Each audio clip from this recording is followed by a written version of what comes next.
Superstar बना, और superstar बनने के बाद धर्मेंद्र सुपरस्टार, उसी से बने धर्मेंद्र। धर्मेंद्र वो लोफर फिल्म का कौन सा गाना लिख दिया था, वो का आज भी हम मानते हैं कि जिससे राजेश खन्ना डगमगा गए थे, आज मौसम बड़ा बेईमान बड़ा। तो वो गाना, ऐसे गाने लिखते। मुमताज, हेमा मालिनी, कोई सी ऐसी एक्ट्रेस नहीं है जिसके लिए आनंद बख्शी साहब ने गाना ना लिखा हो। और दिलवुल, प्यार वार, ये गाने ऐसे सबके जुबान पे हैं। अभी आप कह रहे हैं कि ये सुपरस्टार्स हैं, गानों की वजह से अच्छी बात है, सही बात भी है, लेकिन बख्शी साहब का क्या कहना था? जब बख्शी साहब को लोग यही बात कहते थे कि राजेश खन्ना सुपरहिट हो गए आपके गाने गा के फिल्मों में। नहीं, सही गाने तो किशोर गाने गाए हैं, लेकिन लिखा सर, लेकिन जो फिल्म में जो चेहरा होता है वो एक्टर का, तो एक्टर का नाम लिया जाता है, भले वो मोहम्मद रफी का गाना हो, लता जी का गाना हो। तो बख्शी साहब हमेशा हमेशा हमेशा हमेशा एक बात कहते थे कि चलो अच्छा है आप मेरी तारीफ कर रहे हो, मेरी गाने की तारीफ हो रही है, लेकिन इस तारीफ में सिर्फ मेरी तारीफ नहीं है, इसमें मेरा जो म्यूजिक कंपोजर है और सिंगर है उसका बहुत बड़ा हाथ है, उसका भी हाथ। अगर वो ये साथ नहीं देते तो ये गाना कैसे इतना अच्छा बनता। नहीं, ये बात। ऊपर से मैं तो ये कहता हूं कि जब राजेश खन्ना ने गाना गाया इसलिए वो हिट हुआ, धर्मेंद्र जी ने गाना गाया इसलिए वो हिट हुआ, अमिताभ बच्चन ने गाना गाया फिल्म में तो इसलिए वो हिट हुआ। आपने ये बोले तो मतलब ये है कि हम उनकी तारीफ कर रहे हैं, लेकिन जिसकी तारीफ हो रही है वो कह रहे बाबा ठीक है मेरी तारीफ हो रही है, अच्छी बात है, आई एम एक्सेप्टेड ऑल्सो कि मैंने अच्छा काम किया होगा इसलिए पसंद आ रहा है आपको, लेकिन आप मेरी सिर्फ तारीफ मत करो।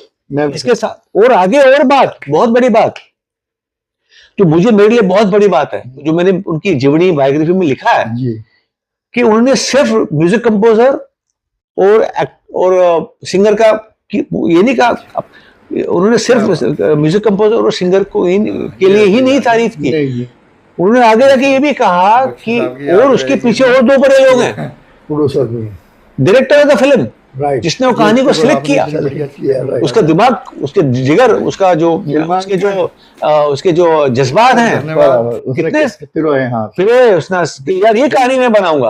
आदमी 1000 कहानी सुनता है, एक कहानी बनाता है, और उसके साथ उसका जो राइटर था, वो अगर राइटर ने अच्छे सिचुएशन, अच्छे कैरेक्टर, अच्छी कहानी, अच्छे रिलेशनशिप्स अगर वो नहीं लिखता तो डायरेक्टर इंस्पायर नहीं होता, डायरेक्टर इंस्पायर हो मेरे पास नहीं आता, मैं इंस्पायर नहीं होता तो मैं कैसे सिंगर को और कंपोजर को इंस्पायर करूं। तो सब ने मेरी मदद की है, इसलिए गाना जाके हिट बना है।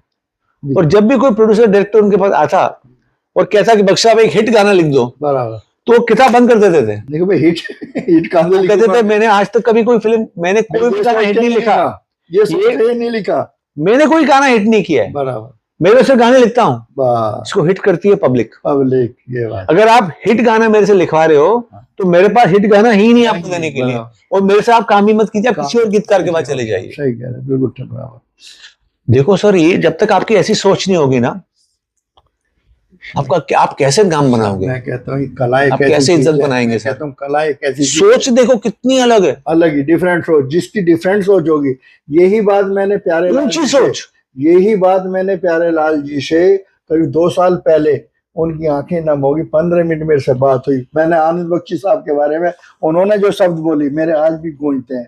कहते हैं हमारी और आनंद बख्शी साहब की जो ट्यूनिंग है, मैं ये नहीं कहता उन्होंने सबके साथ अच्छे लिखे हैं, लेकिन वो जो भी गाना हमारे पास जो भी जैसा लिख के लाए, वो क्या कहते हैं उनकी, वो उन्होंने भी बताया ये मुझे कि देखो वो म्यूजिक के रिकॉर्डिंग के समय पे साथ होते थे, और वो उन्हें पता कहीं भी कुछ भी सब चेंज करना पड़ सकता है कभी भी। कई गाने ऐसे होते हैं कि अब जैसे कि आपने बताया कि कई गाने में भाई पब्लिक जो चाहती है तो लिखना तो वैसे ही पड़ता है, आजकल का दूसरा बदल गया, चेंज हो गया है। लेकिन प्यारे लाल जी ने बहुत अच्छी बात करी बख्शी साहब के बारे में, कह रहे सबसे ज्यादा सॉन्ग हमने बख्शी साहब के कंपोज किए हैं, 303 फिल्में, 303 फिल्में सर, बहुत। आर डी बर्मन के साथ 101 फिल्म सर। सबसे मैं यही तो कहना कि रफी साहब और इनका कॉम्बिनेशन है कैसा, जैसा वो गाना बना के लिया है, और वो पता ना ऊपर वाले की देन, हमने नहीं बनाया, ये सरस्वती की ऐसी बहुत मानते हैं। वो कहते हैं पता नहीं कहाँ से ऐसी तर्ज निकलती थी अपने मन से ही, वैसे सबको पसंद आ जाती थी। कोई इतनी फिल्में गिनाए, कितनी गिनाए, कोई भी गाने, मनमोहन देसाई की फिल्म ले लीजिए, सुभाष घई की फिल्म ले लीजिए, यानी जय ओम प्रकाश की फिल्म ले लीजिए, यश राज की तलक की फिल्मों के लिए बहुत अच्छे गाने मतलब दिए गए हैं। और लीजेंड तो मैं लीजेंड इसलिए कहता हूँ कि वाकई इतने जितने फिल्म स्टार आज, यानी हम नाम जिनके जानते हैं, पुराणों को नहीं जानते, कई लोग बच्चे लोग नहीं जानते, लेकिन जितने लोगों को जानते हैं उनका अगर इतिहास उठा के देखते हैं तो उनके पीछे नाम कहीं ना कहीं लक्ष्मीकांत प्यारेलाल और आनंद बख्शी का जरूर लिखा हुआ होता है। क्यों, हमने कहीं उठा के देखा, हमने भी स्टडी की है कि हम देखते हैं तो भाई ये हिट किस, जैसे कि आदमी आज सोचता है कि भाई मैं कहाँ कमी है, पहले लोग इतने सुपरस्टार कैसे बने हैं। तो जब फिल्म को देखते हैं सबसे पहले उसमें आता है डायरेक्टर तो ऊपर आता है, सबसे नीचे जोड़ी आती है आनंद बख्शी और लक्ष्मीकांत प्यारेलाल। सर वो मैंने प्रतिज्ञा फिल्म में लोगों को मतलब पागल हो जाते हैं देख करके, जबकि गाना क्या लिख गया मूड होता है, आज भी हर जगह बजता है। धर्मेंद्र देखो कितना मतलब आज तो मेरे ख्याल नासार हैं, लेकिन किस समय क्या समय था, नचा दिया हम। अच्छा, पब्लिक का भी मानना यह है कि वाकई देखो म्यूजिक डायरेक्टर का बहुत बड़ा योगदान होता है, म्यूजिक डायरेक्टर बहुत बड़ी चीज होती है, लेकिन शब्दों को पिरोना भी बहुत बड़ी बात है कि उन्होंने वो मुझे याद है आपने लक्ष्मी प्यारी जी की बात की तो याद है मुझे सुभाष घाई साहब ने बताया था जी कि वो उन्होंने बहुत बार बख्शी साहब को वो लक्ष्मीकांत प्यारेलाल जी को भी बोला था कि आप बहुत कम पैसे लेते हैं, अच्छा। आप ज्यादा आप पैसे बढ़ाओ क्योंकि मेरी फिल्में चल रही हैं, गाने चल रहे हैं, ओके मुझे उससे बहुत फायदा होता है हमारी फिल्मों को। तो मेरे को ऐसा लगता है कि आप दोनों बहुत कम चार्ज करते हो। बराबर। और ये बात उन्होंने बख्शी साहब को भी कही थी और एक बार उन्होंने एलपी जी को भी कही थी सिटिंग रूम में जी। और दोनों का मुझे पता चला कि दोनों का एक ही जवाब होता था। बख्शी साहब कहते थे देखो मैं तो 8वीं पास सिपाही, बहुत बढ़िया, बहुत अच्छी, मेरी 70 रुपए की नौकरी, 70 रुपए मिलते थे मुझे महीने की जमीन, वहां से मैं यहाँ आ गया हूँ। और मैं यहाँ क्यों आया मुंबई, गाने लिखने के लिए, पैसे कमाने के लिए नहीं।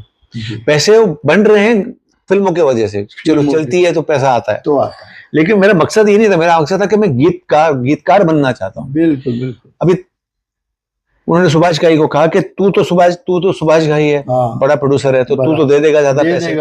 लेकिन यहाँ ऐसे बहुत सारे प्रोड्यूसर हैं जो नए आते हैं, जो उनके पास इतने पैसे नहीं होते देने के लिए हमको। बिल्कुल। तो अगर मैंने आपसे ज्यादा पैसे ले लिए तो दूसरों को जब पता चलेगा वो यहाँ आने से शर्माएंगे, वो मुझे बोलेंगे भी नहीं, आएंगे ही नहीं कि नहीं यार बख्शी आपको तो इतना पेमेंट होती है, अपनी सुभाष घाई इतना पैसा दे रहे हैं, हम कैसे हम क्या मुंह लेके जाएं बख्शी साहब के सामने। ये बात हो तो क्या होगा कि मैं यहाँ काम करने आया था जी, तो मैं चाहता हूँ कि मैं काम करूं, पैसे आएंगे जाएंगे। बिल्कुल। तो अगर लोग यहाँ आना बंद कर दें तो फिर जो मेरा यहाँ मकसद था बम्बई आने का वो तो फिर पूरा नहीं हुआ ना। मैं तो गीत लिखने आया था, गीत लिखने आया मैं, मुझे तेरे ज्यादा पैसे नहीं चाहिए ज्यादा, मेरा जो प्राइस है वो सबके लिए एक जैसा ही है। बिल्कुल। और वैसी ही बात एलपी करते थे जी कि भाई हम तो यहाँ संगीत बनाने आए थे, पैसे आएंगे जरूर आएंगे, क्यों नहीं, पेमेंट होती है काम की, लेकिन वो हमारा मकसद नहीं है। तो हमें आपसे ज्यादा पैसे नहीं चाहिए, जो आप दे रहे हो हम खुश हैं उससे, अब वो दूसरों से भी उतना ही लेना चाहते हैं, हम किसी को बढ़ाने। तो आप देखो दोनों की एक जैसे सोचती है। ये भी तो मीन का बना आपस में इनकी टोनिंग जो इतनी लंबा खींचा आ रही, ये कारण ही ये रहा है। जबकि देखो बख्शी साहब ने और म्यूजिक डायरेक्टर के साथ बड़े अच्छे हिट गाने दिए हैं, ऐसा नहीं है, कल्याण जी आनंद जी के साथ दिए हैं, आर डी बर्मन के साथ दिए हैं। मैं कहता हूँ रोशन साहब जो मतलब राजेश रोशन के फादर उन तलक के साथ गाने लिखे हैं। अभी कोई ऐसी ये बात बता दी जो कि घर में आपको ये लगती है कि वाकई बख्शी साहब ऐसा क्या चाहते थे, जो वो ऐसा लगता है आपको कि उनके मन में क्या चल रहा था जो नहीं कर पाए वो, ऐसा कुछ अगर कोई बात है तो वो तो सबको पता, जो जिन्होंने किया वो तो अच्छा, जो उन्होंने किया है वो तो बहुत अच्छा ही किया है, लेकिन ऐसा क्या घर में घर वालों को, फैमिली को पता होगा क्या फील। मुझे लिरिसिस्ट समीर अंजान साहब ने बताया था कि बख्शी साहब के कुछ 6-7-8 महीने गुजर जाने से पहले वो बख्शी साहब को मिले थे और बख्शी साहब ने समीर अंजान को ये बात कही थी कि देख समीर, मेरे को ऐसा लग रहा है कि मैं भी ज्यादा रहूंगा नहीं, ज्यादा देर रहूंगा नहीं, अच्छा मेरा जाने का वक्त आ गया है। क्योंकि उनको वो अस्थमा हो गया था, अस्थमा, बहुत सीवियर अस्थमा, वो ऑक्सीजन लेना उनको देना पड़ता था। अच्छा। हाँ, इतना ऑक्सीजन, तो उनको डॉक्टर ने भी बोल दिया था कि ये बहुत शायद ज्यादा देर, आप 1 साल 2 साल मैक्सिमम, इतना अस्थमा हो गया आपको। तो उन्होंने कहा कि तो मुझे जाने का दुख नहीं है, हर इंसान को जाना है, जाना है तो जाना ही पड़ेगा। बराबर। मुझे दुख ये बात का है कि मेरे अंदर अभी भी हजारों गाने हैं जो मैंने अभी तक लिखे नहीं है। हाँ। जो मुझे महसूस है कि हैं। अच्छा। हाँ, और मुझे ये इस बात का दुख है कि ये जो मेरे अंदर गाने हैं, अभी भी जज्बात हैं, गाने हैं हजारों, जो आज भी मेरे को ऐसा लगता है कि अभी मुझे और कितना लिखना है और कितना काम बाकी है करना। दुख की बात यह है कि मैं वो किसी को दे नहीं सकता। मैं चाहता हूं कि मैं तुझे दे दूं, क्योंकि मुझे तुम्हारी लिखाई अच्छी लगती है और तुम and I like you as a person. नहीं देना गलत, समीर अंजान, सही है, ठीक है। मैं चाहता हूं कि मैं तुम्हें दे दूं यार, क्योंकि तुम अच्छे आदमी हो, तुम अच्छे लिखते हो। अच्छा। मैं चाहता हूं कि मेरे बच्चों को दे दूं।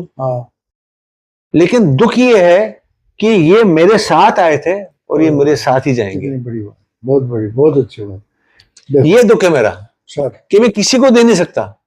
मैं आपको गाड़ी दे सकता हूं अपनी, मैं अपना फ्लैट दे सकता हूं, मैं मेरा बैंक का लॉकर का जो सामान है वो दे सकता हूं, मेरा बैंक अकाउंट दे सकता हूं, लेकिन जो मेरे साथ सरस्वती आई थी वो मेरे साथ ही जाएगी। मेरे को वही दुख है कि ये क्या बोलते हैं, इंग्लिश में बोलते हैं अनसेड पोएट्री जो मेरे साथ ही आई यार। मतलब मेरे से यही बात मैं कहना चाहता हूँ। देखिए, राइटर के पास और कुछ नहीं होता। मैं कहता हूँ राइटर के लिए उसका लेख ही उसकी औलाद होती है, और औलाद को कोई कहीं नहीं भेजना चाहता।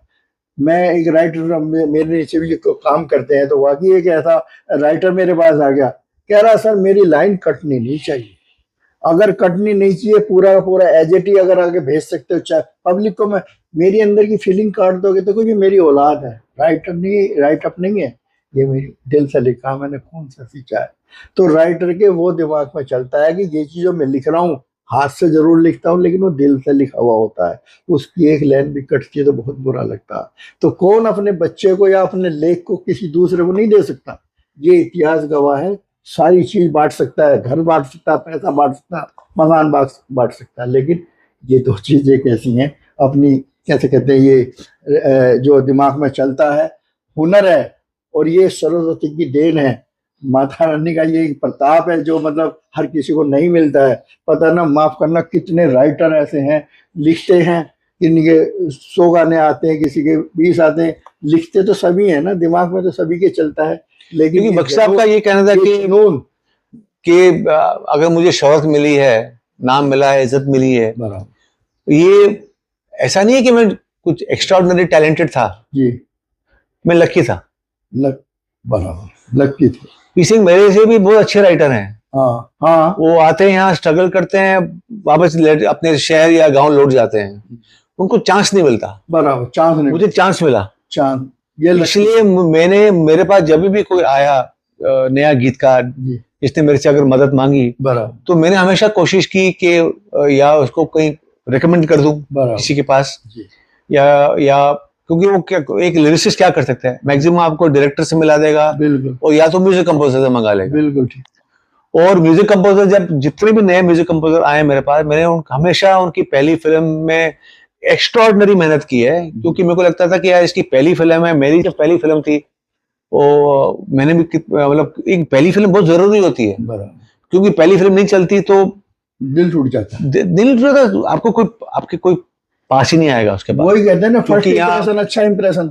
यहाँ चढ़ते सूरज को सलाम है, चढ़ते सूरज को सलाम। बस तो इसलिए आप देखो ना, 96 म्यूजिक कंपोजर्स का काम करना मजाक है क्या? एक बात विशेष में जानना चाहता हूँ, ये आपकी नजर में ये कैसा महसूस करते हैं कि देखिए वो उन्होंने खाली एक ही भाषा के गीत नहीं लिखे, कव्वाली उन्होंने लिखी। अब ये समझिए, जो फौजियों के लिए अलग चीज गाने लिखे, जो आज भी लोगों को जो बजते हैं ना कई जगह, मैं उनको सुनता हूँ, लोगों को बताता हूँ, वो HMV के पास में रखे हुए हैं गाने, वो जट्टाई बैसाखी, इतने अच्छे अच्छे गाने उन्होंने लिख दिए। मैं नहीं समझता कि उन्होंने कव्वाली, इतनी बढ़िया बढ़िया कव्वालियां लिखी हैं। मतलब हर लैंग्वेज को, हर पब्लिक के, हर व्यक्ति को सोच करके माइंड में कि ये किस समाज के लिए मतलब ये चीज मैं दे रहा हूँ, बना रहा हूँ, और वो खाली वही समझ जिसको ओजर नहीं करता, उसको सभी सुनते थे। वो उसमें कैसा मसाला डालना, और इस तरह से अब मसाला डालना, शब्दों के साथ ही मसाले डलते हैं, सारी चीज तो बाद में बनती है। कव्वाली जितनी मैंने सुनी है, जैसे जितनी भी कव्वाली, अब तो कव्वाली का दौर कम हो गया, पहले चलती थी कव्वालियाँ, बने हैं अच्छे। और ये कितने अच्छा लिख दिया, मतलब मनमोहन देसाई के लिए तो बहुत अच्छे गीत लिखे हैं उन्होंने, बहुत। जितने भी थे सारी फिल्मों में अधिकतर देखता हूँ तो उन्हीं का। देश प्रेमी में इतना बढ़िया गीत लिखा है जो कभी भुलाया नहीं जा सकता। इतना बढ़िया लंबा गाना कहते हैं नहीं रफी साहब। अब देखो इनकी टूनिंग मैं देख करके रहता हूँ, मैं नहीं कहता, मेरे मन में तो है ये, पब्लिक जो कहती है तो हम उसकी बात को आगे करते हैं। एक पत्रकार का काम है पब्लिक की बात को आगे करना, हम अपने मुंह से नहीं कहते हैं। अब ये बात सुनते हैं, ऐसे ऐसे गीत जब देखते हैं कि वाकई आक्रमण आई थी एक फिल्म में देखता हूँ तो कभी कभी जब फौजी का नाम आता है कि साहब फौजी भी थे तो फौज में से वापिस आ गए थे, तो मगर वहां से इन्हें को प्रेरणा मिली होगी, वहां कैसा माहौल रहता होगा। राजेश खन्ना के लिए वो गाना जा बेटा, मतलब इतना बढ़िया बढ़िया गाना, वो आज भी चलता है तो सड़कें लगती है कि कोई गा रहा है, चाहे किशोर कुमार गा रहे हैं चाहे मोहम्मद रफी गा रहे हैं, लगता है कोई मतलब चीज गा रहे हैं। तो ऐसी ऐसी चीजें नहीं उन्होंने लिखी है। तो हम नहीं कहते ये जो आप बार बार मैं जो कहता हूँ, मेरे लिए तो वो सही पूछो तो मैं राइटअप उनसे ही प्रेरणा लेकर के मैं लिखता भी हूँ। मैं बड़ा नहीं, राइटर कभी भी बड़ा नहीं होता, उसका लेख बड़ा होता। मैं आपको बता, जो लिख गया पता नहीं क्या लिख गया, भूल जाता लिख करके, मुझे पता नहीं कौन से साल में कौन सी लाइन लिखी, मुझे अब खुद याद नहीं होती। जब वो बजता है ना गीत, जब अरे यार ये तो वहां हमने गाया था, वहां बजाया था, ऐसी ऐसी बातें मतलब ये है। तो ये कराते तो सभी की लास्ट दिनों में, जैसे कि आखिरी दिनों की बात कर लेंगे, थोड़ा सा और लंबा नहीं करेंगे ज़्यादा। आखिरी दिनों में क्योंकि आपने मैं मिलना अब से नहीं, 32 साल के जर्नलिज्म में मैंने देखो मुंबई में मेरा कोई नहीं है, ना ही आना आए कभी। अच्छा मुझे पता नहीं आप दिल्ली गए थे, मैं मेरा रिपोर्टर दिल्ली में जो होता है फिल्म का अलग रिपोर्टर होता है, तो वो वहां गया लेकिन आपसे नहीं मिल पाया वो वहाँ, क्योंकि भीड़ ज्यादा थी, क्राउड था, तो उसमें कई बार हम कहता। लेकिन हमारी एक यूनिटी एक ऐसी है, न्यूज हमारे पास आ जाती है कि वो न्यूज हम अपने तरीके से पढ़ते हैं उसको, हमारी एंकर अलग पड़ेगी, दूसरी अलग पड़ेगी। तो आपका जो इंटरव्यू जो चला है वो जो मैंने मतलब उसको कवर करके मैंने रैंकर को बोला कि मगर ये पूरी एज इट इज चल रही है। चीज और करने जा रहा हूँ मैंने, पीछे भी खैर देखो दूर है मुंबई 1500 किलोमीटर, सही बात है। और देखो हम इतने सामर्थ्य नहीं है, माफ करना, दिल्ली से मुंबई आकर के हम यानी अफोर्ड नहीं कर पाते, लेकिन दिल में तो जुनून है। तो हम बिना, हमें मालूम है हम लक्ष्मी प्यारे को, आनंद बख्शी साहब को, उनके बच्चे को, बेटे को हम फ्लाइट की टिकट नहीं दे सकते, वहां नहीं बुला सकते, नहीं कोई जरूरत नहीं, एक बात है। लेकिन दिल्ली के अंदर हमारे समूह एक ऐसा जो पत्रकारिता जो राइटअप एसोसिएशन है हमारी, उसमें हमने लक्ष्मीकांत आनंद बख्शी और लक्ष्मीकांत प्यारेलाल जी के वहां पहुंच हर साल करते रहे हैं, और बिना आपको पता भी नहीं होगा, लेकिन दिल में जुनून है हमारे है। हम कहते हैं हम यहीं से हाथ जोड़ लेते हैं भाई। आज परिवार में मैं तो सही धन्य होगा कि आज पहली बार यहाँ बॉम्बे आया तो मैंने रवि जी से कहा भाई मैं ऐसा, एक तो प्यारेलाल जी से मेरी बात देखो, प्यारेलाल जी से कभी 2 साल पहले फोन पे 15 मिनट मेरे से उन्होंने बात की, कह रहे कमल जी आप कल आए।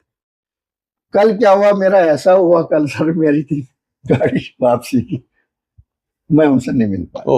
और मैंने कि देखो सर मेरा जन्म हुआ 62 में और आपका बुलंदी है, सितारा चमका है, और आपके गाने कौन याद नहीं करता, सब याद करते हैं। हाय शर्मा प्यारे जी मिल रहे हैं, बहुत बड़ी बात है क्योंकि वो बहुत कम मिलते हैं, वो मिलते हैं नहीं मिल जाए, मैं तो देखो बहुत कम नहीं। लेकिन एक बात है जी, मैं जैसे आज बख्शी साहब के घर में आया हूँ, आपके चरणों यहाँ पे आ गया हूँ, और मेरी दिली तमन्ना मिलूंगा उनसे भी एक बार, मिलेंगे ऐसी बात नहीं, मुझे पता, और नासार है थोड़ा, चलने फिरने में भी थोड़ा सा दिक्कत होती है, हम कहते हैं, लेकिन जो हमारे मन में बात है हम श्रद्धा को कम नहीं करते हैं। और भी बतेरे हमने कोई किसी के लिए एक लीजिए, अपने बार लीजिए शब्द आता है मेरे जहन में, तो हमने यही एक जोड़ी छाटी है पूरे पत्रकारिता उस जगत में।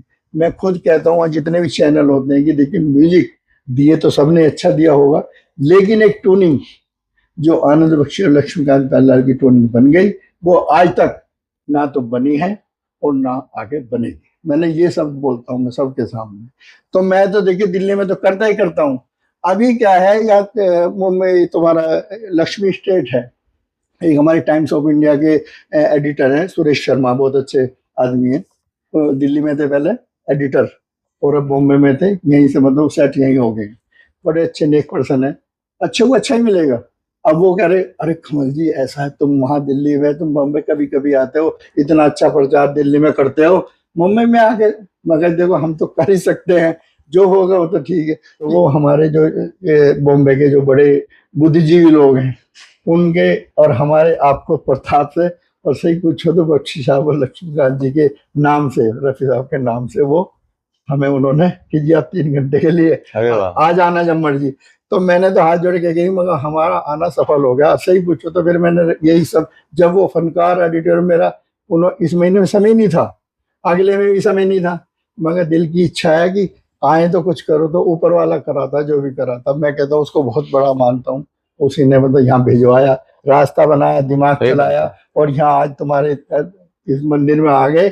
तो 24 तारीख को हम खाली उनको शोक सभा टाइम में, श्रद्धांजलि टाइम में, हम 400 जो बुद्धिजीवी लोग हैं हमारे चैनल के हैं, जो हमारे आनंद बख्शी साहब से प्यार करते होंगे, लक्ष्मीकांत जी से प्यार करते होंगे, इन 3 लोगों की हमने वो बनाई है, पोस्टर पे 3 फोटो रखने हैं, मैं बख्शी साहब का, लक्ष्मीकांत लाल जी का, और भाई यही बस बना के 2 शब्द उनके बारे में बोलने हैं। आज है तो भला, हम तो जी अपना ये करना है। तो बख्शी साहब ये है कि अब तो हम बाबूजी, हम आनंद बख्शी साहब हम जब थे, हमने कभी आनंद नाम नहीं लिया होगा उनका, हम उनको बाबूजी, हम अपने बड़े को बाबूजी कह के ऐसे संबोधित करते हैं, अपने पिताजी की तरह मतलब संबोधित करते हैं हम। वो अलग चीज, जैसे आपने बताया थी, तो वो राइटर होंगे, पिताजी अलग होंगे, लेकिन कभी भी मैंने उनका नाम, वैसे तो बड़े उससे लेते हैं, हम लिखते भी है बड़ा अच्छा कि भाई ऐसा है, उन्होंने ये काम करे। मैंने बहुत अच्छे अच्छे राइटअप लिखे हैं, मैंने कई पेज के मतलब राइटअप ऐसे लिख के उसमें छापे हैं, न्यूज में छापे हैं।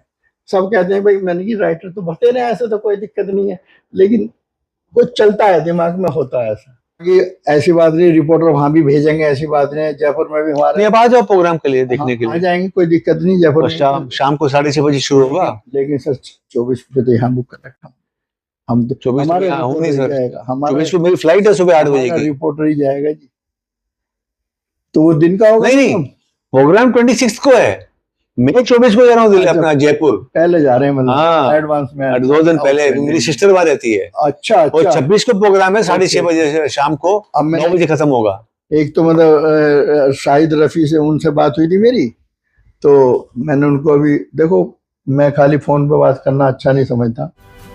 अभी सब्सक्राइब करें हमारे चैनल लाइव न्यूज दिल्ली को, और साथ में बेल आइकन दबाना ना भूलें। Live news Delhi.